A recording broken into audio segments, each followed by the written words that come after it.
Hello, friends. This is Nick calling in from Caracas, Venezuela.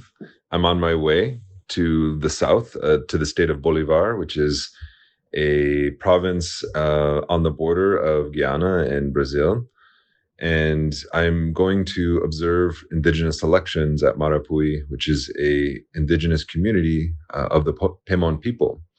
They will be selecting delegates and representatives for the National Assembly in Venezuela. And it's an historic election, not only in defiance of US intervention just in the last couple of years with two failed coup attempts and genocidal sanctions. I hope to highlight what is going on within the indigenous communities as well as the indigenous struggles and some of the challenges they face under the blockade. Your support has helped us get these stories out, and we thank everyone who has subscribed to the Patreon. This episode of YOTED details some of the absurd notions that have been leveled at Indian reservations and indigenous people when it comes to socialism and the brainworms that have infected the minds of our colonizers. You can listen to the full clip of this episode on the Patreon feed if you subscribe for as little as $1 a month. Thank you so much for all of your support. I hope to give a report back of the things that I've observed here, the struggles that are on the ground. And again, this is only possible because of support from our subscribers and those who listen. So thank you very much. Pilame. So we have two of my favorite people joining us today. Oh, that's so heartwarming. they have the hardest names. They have the hardest names to pronounce. We have Majerle. No, I'm just kidding. It's an ancient Dene name. Is that actually how it's pronounced, or is it Marley? It's Marley. Okay. Because I looked at it, I was like, I've never seen that ever. So. Yeah. It's actually a super secret word. It's like Yahweh. You're not supposed to say it. And then we also have a recurring co-host of the show, Zitkato. Oh. So today we're tackling a really interesting conversation just because we have a socialist president who's coming into office to sell off the country to China. Finally, exactly. Can we get a solidarity for Biden? It's gonna be a Navajo swap meet for China up here pretty soon. Navajo swap meet, because that's what's on the menu today, folks. It's Indian reservations. Are they socialist? And this is a topic that we kind of like. It's something that we've been discussing a lot, and the organizing work with the Red Nation. We often get baited by both people on the right and the left for being socialist, and it's just this common theme of this misunderstanding of what socialism is, because socialism is always associated with the government, and this conspiracy theory really derives, I think, from the white genocide conspiracy theory, or the idea of the Great Replacement, right? That implicitly acknowledges that the United States committed genocide against indigenous and Black people through state institutions, which it did, right? And the fear that the state is turning against white settlers has become widely popular among QAnon supporters and even some in the deep state crowd through strawman arguments about multiculturalism and the so-called Great Replacement. So they thus direct their ire at the state. But we think for the wrong reasons, right? This has also led right-wingers to conflate socialism with any state policy, including among indigenous libertarians and right-wingers who view reservations as either a socialist policy or the natural tendency of the state, meaning that all states are bad and therefore all states are equal. And so the future of a socialist United States can therefore be found in Indian reservations and vice versa.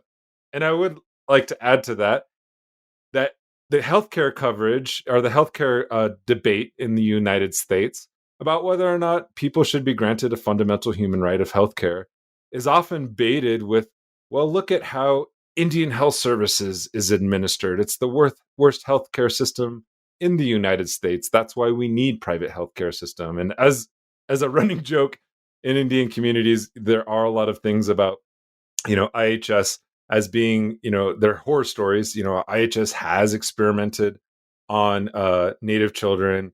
They've also been complicit in actual genocide against Native women by forcefully sterilizing them, Native women and non-men, people with uteruses. And the danger is that this collapses socialism and communism, or even anarchism to some degree, to purely European ideology, right? That anything that comes out, these are all things that come out of Europe, and therefore they're fundamentally bad. And we're going to talk a little bit about this.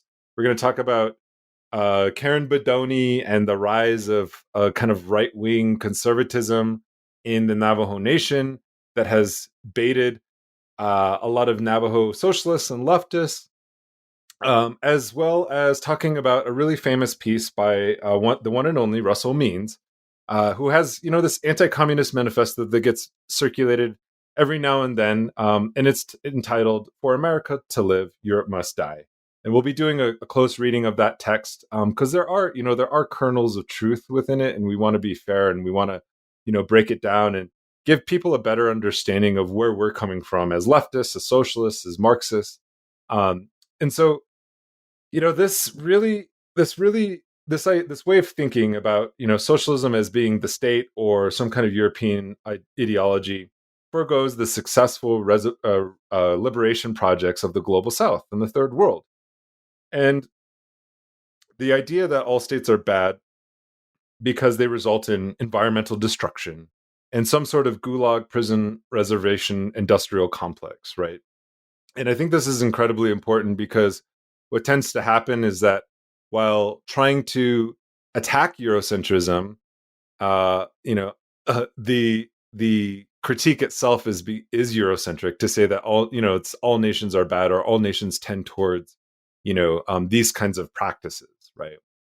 And so the major questions that we're tackling in this episode is, where did the myth of socialism and Indian reservations come from? And why is it effective propaganda?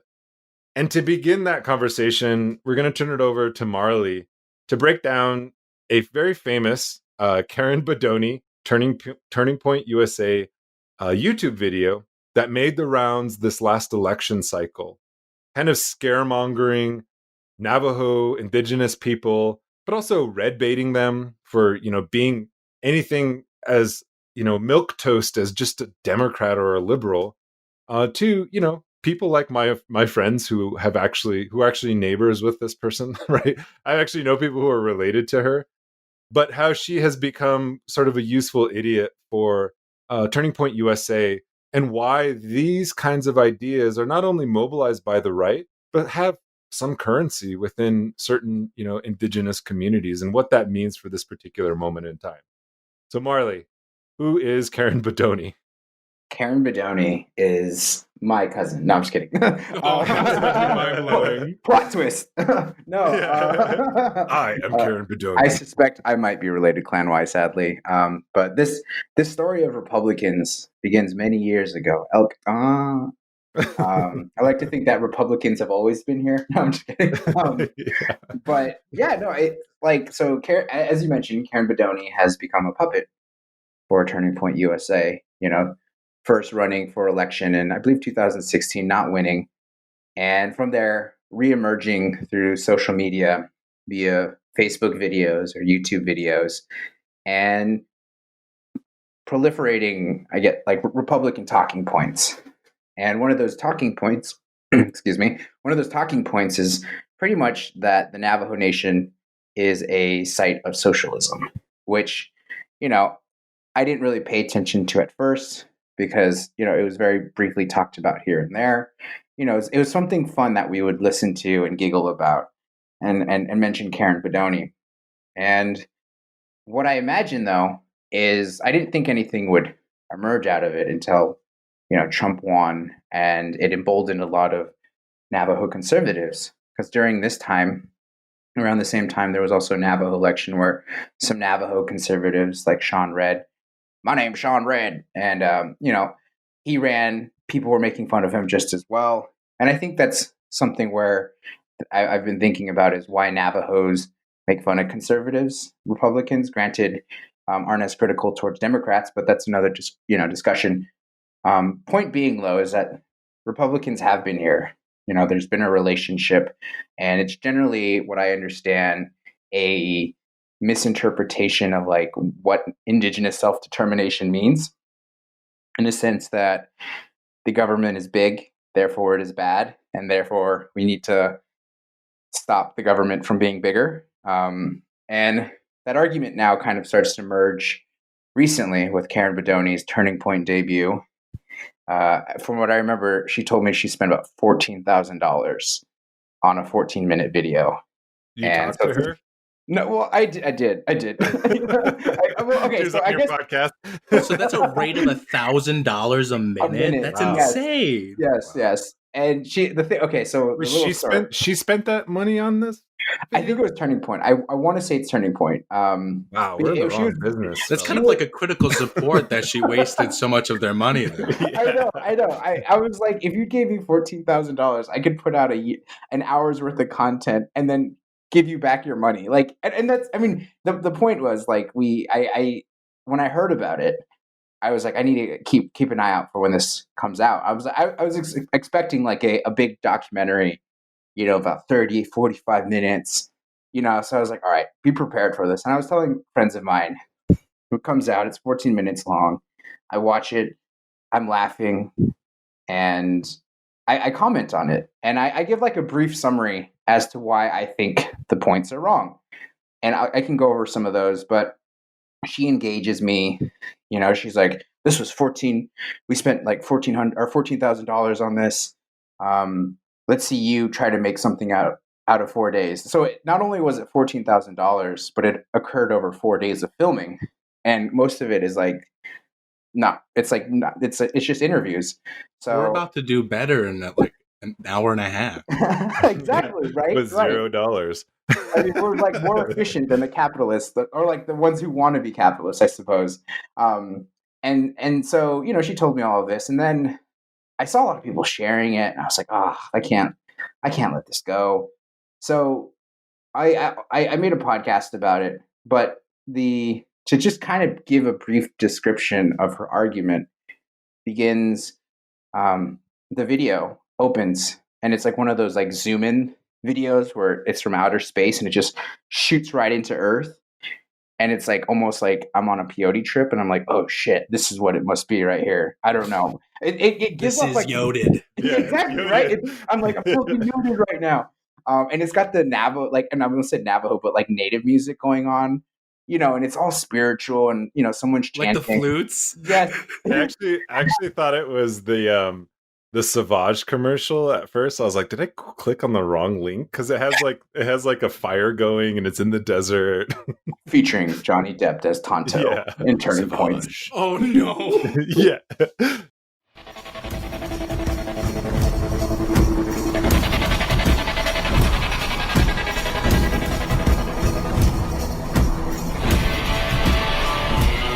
We are the land. The new Sauvage. Le parfum. Dior. Johnny Depp should do a Turning Point USA video. Yeah, no, I wouldn't be surprised at this point. So it zooms in, and the argument He's going to is, become a men's rights activist. I know, it's like, I'll never do movies again. But yeah, so her argument is, and the title of the video is like A Long Walk into Socialism. And she's very confident in how she makes this argument. She talks about the westward expansion, the creation of the Navajo nation or the Navajo Reservation in 1868 after the forced removal Long Walk. She gets that right, but for some odd reason, it just doesn't click that that's capitalism. Like westward expansion is capitalism. She just sees like the politics, I suppose, of a big state moving westward, and doesn't make that connection. Doesn't actually. And she does talk about she does describe like the capitalist aspect of it, which is like industries. And but she doesn't. She just briefly goes over that, talks about what the reservation, or at least Hawelde, is supposed to do, which is like a turning people into farmers. She recognizes the All day is the Nebuzad word for the long walk. Yeah, it was also another Republican Snapchat name. Carlisle Begay named it, and YOTED Allen School Shea Carlisle W. Begay Mishia Twatskotnishne Ki Ani A Bush's Chin Other it as Hanasha Che Do Dash another but I Dineshna. Praise be to God and beauty that surrounds us. And we all walk in beauty.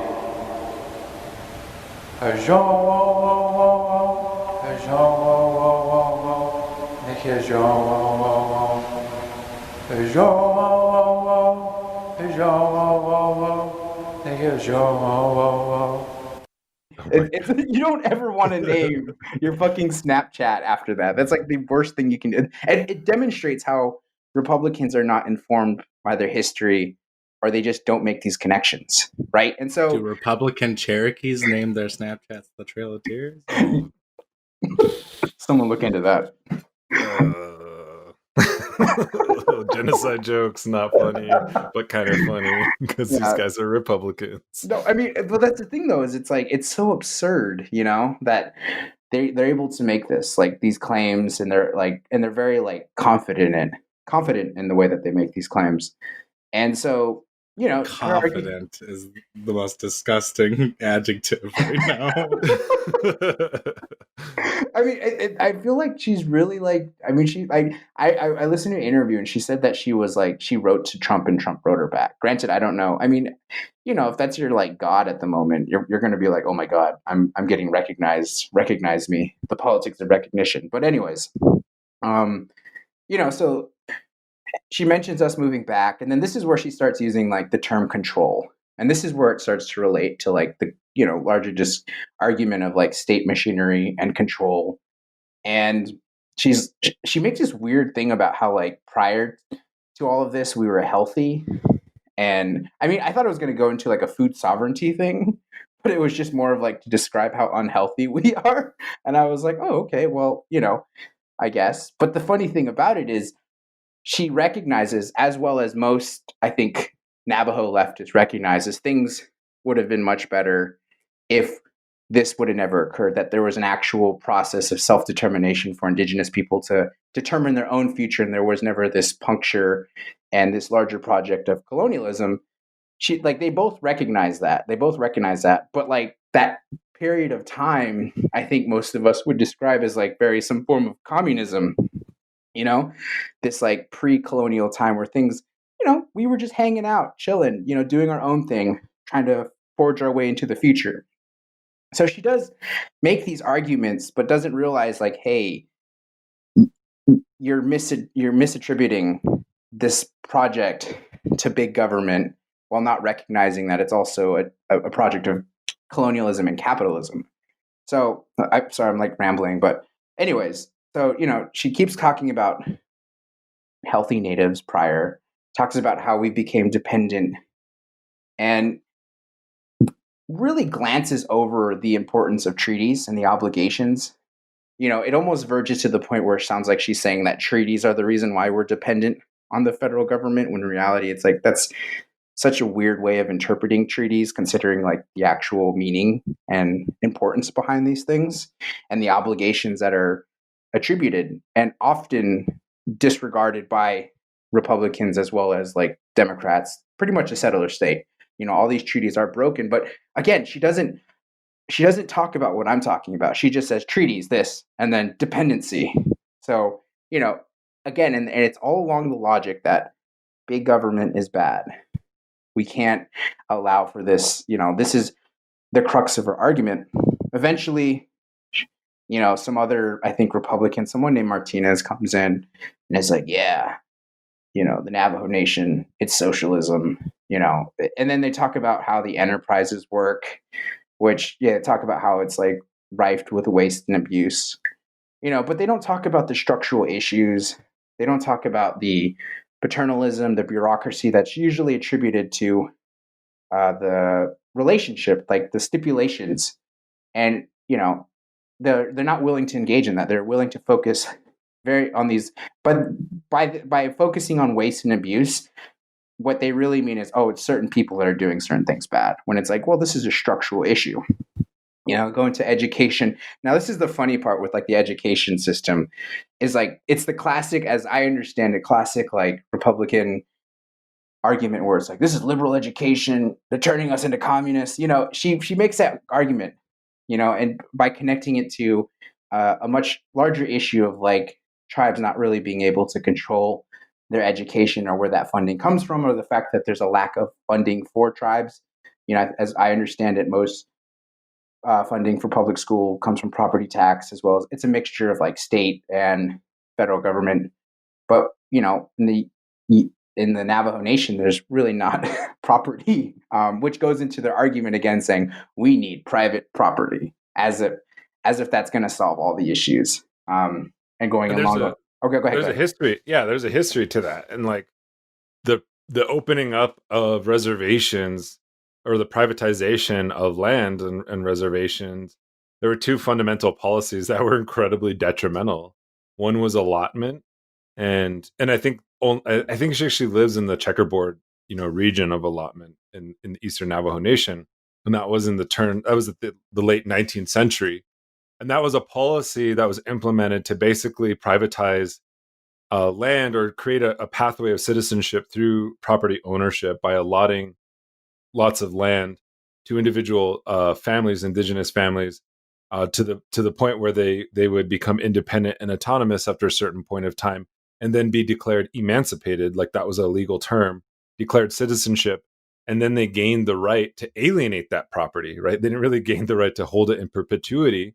They gained the right to alienate it to somebody else who could go out and buy it. And that's why you get like this phenomenon of fractionation in most Indian reservations, especially the large ones that were allotted. And then the second one is termination. That's the language of privatizing Indian land. Like it was called termination because they weren't like back in the day in the 40s and the 50s. They weren't concerned about PC language. It was like, yeah, we're going to terminate tribes. What does termination mean? It means liquidating all of the tribal assets, which includes the land itself, and opening it up for private, corporations to come in and privatize the land. And we saw the effects of this, the deleterious effects of this in places like the Menominee Nation, which was open. They had one of the most successful lumber mills. They had essentially nationalized that industry within Menominee, and they were targeted for termination. And so when they were terminated, all those resources were just divided up amongst different lumber mills in that area and bankrupted not just the collective resources of the Menominee people, but also bankrupted individuals, right? Who lost their livelihood. And I think the other example of it too, I think it's really important to think about, because it's not really thought of as an example. But back in I think it was in 1920, the Tulsa Race Massacre, that was actually, they call it Black Wall Street, but in fact, most of those people who had collected or amalgamated their wealth, their social wealth, into a community collective fund, were actually Afro-Indigenous allottees who took money they had made from farming and also oil leases on their land and created a community fund and created a community like business that centered like Afro-Indigenous people who were either categorically excluded from certain benefits from their tribes, or they were categorically excluded from white society. And white people actually came in there to break up that communal kind of ownership of wealth. And that's why they got attacked, right? And that's not something we really think about. But this is what she's saying. Like when she's saying like, we need to open it up for private industry, we need to privatize there's this government oversight. In reality, like there still exists on many reservations and tribal communities kind of collectively or communally pooled resources. No, yeah, exactly. I think, and it's these arguments of private property. There's like to them, there's some weird antagonism, or there's a relation between freedom and private property, and it's a negative relationship to the state. And they do make these comments, but it's like they don't understand the history of private property and the privatization of land, that it's very violent. And, anybody listening to this can actually go up to or Google like Navajo Nation Eastern Agency map and just see how fractionalized it is. And a lot of those areas have to deal with like white livestock interest or the growing extractive industries that are in that area that indigenous people are pushing back against. And she is, yeah. There's like uranium mining, there's coal mining, there's oil rigs, there's fracking rigs. Like if you drive through Eastern Agency, you can literally see like the oil derricks from like the 1920s. And then you see like the seesaw pumps, and then you see like the modern day fracking rigs. You can literally see the generations of extractive industries in this area because they've exploited the privatization and the fractionation of this land to build. I went there once, and it was wild. Like you literally see a Peabody coal mine. You see like, the old uranium mines that they had, and it's all just within this area. And not only is it within that area, it's actually within the area of a World Heritage Site, Chaco Canyon, right? One of the oldest remaining, or one of the old. It's considered one of the oldest. I think it is the oldest settlement in North or in the Western Hemisphere. I could be wrong on that, but this is the area that she's talking about and where she lives. Yeah, I imagine like a tour guide saying, if you look here, you can see the oil, and if you look over here, oh, there's Chaco Canyon. It's very, yeah, and it's because of this like fractionalization. It opens it up, and she thinks private property is going to solve all the problems. It's going to be a means of freedom for indigenous, or I guess a Navajo Nation, because I doubt she thinks beyond indigenous or beyond Navajo people. And that's like. That's as far as like I understand it. She talks about enterprises, and she's like, they're not producing enough. They're like industries for the state, the Navajo Nation. Granted, there's really not much citations, and like one thing that's like going on during this is that like the Navajo Nation had to sue Trump to get CARES Act money. And currently, like I think months after, it was supposed to be $8 billion that were supposed to be coming to the Navajo, and it was delayed, I think, like 80 days, almost 3 months. And the Navajo Nation had to sue Trump's administration to release it. And now we're currently sitting at like 600 and I believe 32 deaths, I want to say, around that area of Navajo people who have died. And there's like this issue that they don't make this connection. She thinks Trump's going to invigorate small businesses, which I'm like, isn't that socialism if the government like gives you money? Based on that logic, like, they don't interrogate their own logic pretty much. If you're listening to this and you're interested, this is like the first 7 and 8 minutes. I chose not to go beyond that because, in my opinion, it gets personal. There's personal stories about like what I imagine are the violences of capitalism and colonialism, not the violence of socialism. And it becomes poverty porn at that point, and it just doesn't feel right to talk about. But so like that's as far as at least their argument goes, so that the Navajo Nation reproduces socialism because the big government is part of the larger government. I've preparing for this, I tried to understand the logic, and the best I could say is for them, large government is bad. It's socialism. When the government does things, it's socialism. Granted, they cited like a Webster's dictionary. I don't necessarily think we would. I like there's a little bit more nuanced take to socialism. But yeah, so like and they don't recognize that Trump actually targeted a lot of like tribal nations. Like tried to what's the word I'm looking for in the East Coast. He basically tried to remove federal recognition. Yeah, exactly. He tried to terminate. The official language is terminate. He literally tried to terminate. Right. And he didn't re-sign the VAWA Act. He put this like shitty ass like group of people together, which from what I remember didn't have any representation from indigenous people to begin with. And like a lot of the issues in Eastern Agency, his administration kind of allowed for, interest in those areas to kind of double down and possibly materialize. So, that's Karen Bedoni, potentially my relative. I'm very embarrassed, but I have to deal with it. And if you want to check it out, I suggest don't even watch. Don't give it views for the most part, actually. But it's the argument is just that the reservation of sites of socialism, which I think that's what we're here to discuss, is whether or not that's true. Personally, I don't think that's true. But let's open it up. I was going to say, I thought we had a call line. We're like, like, all right, open the call lines. There is no call line. We got about 3 different calls on the line. We're going to open it up in South Dakota. Somebody from Karen, someone named Karen from Four Corners is calling. That'd be awesome. Well, okay, so I'll be honest, I didn't watch the whole thing either. I got about 7. I started watching those clips where they talk about personal stories, and it's really exploitative. I mean, I'll just read the quotes from the show note or the YouTube notes, and I'm not going to even post the link to this because it's such trash. But if you want to look it up, it's called A Long Walk in Socialism by Turning Point USA. But here's some quotes. Socialism took my brother, Albert, Navajo business owner. I didn't realize how corrupt things were. My peers, they live in poverty and they don't even know it.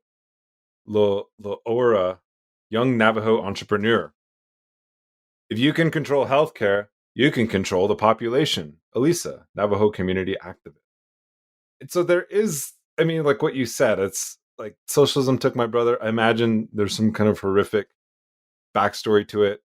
I don't have the capacity to watch that kind of thing. I don't have the bandwidth to watch that kind of thing because I know where it goes. But I do think that you bring up interesting points to say that, the several of the things that you touched on, like this kind of I think we should elaborate a little bit more because it gets into the next discussion, but I think we should talk about what this means. Is there is an organic anti-statism within the indigenous communities for the exact reasons that Marley just brought up. The government implemented these genocidal policies. That's true, right? That is absolutely true. And they were a result, like in the case of the Navajo Long Walk, they were a result of Civil War era policy, right? When the Army of the West, which, split up, I think it had 5 different regions, 5 different command zones, much like how the US military has 5 command regions across the world now.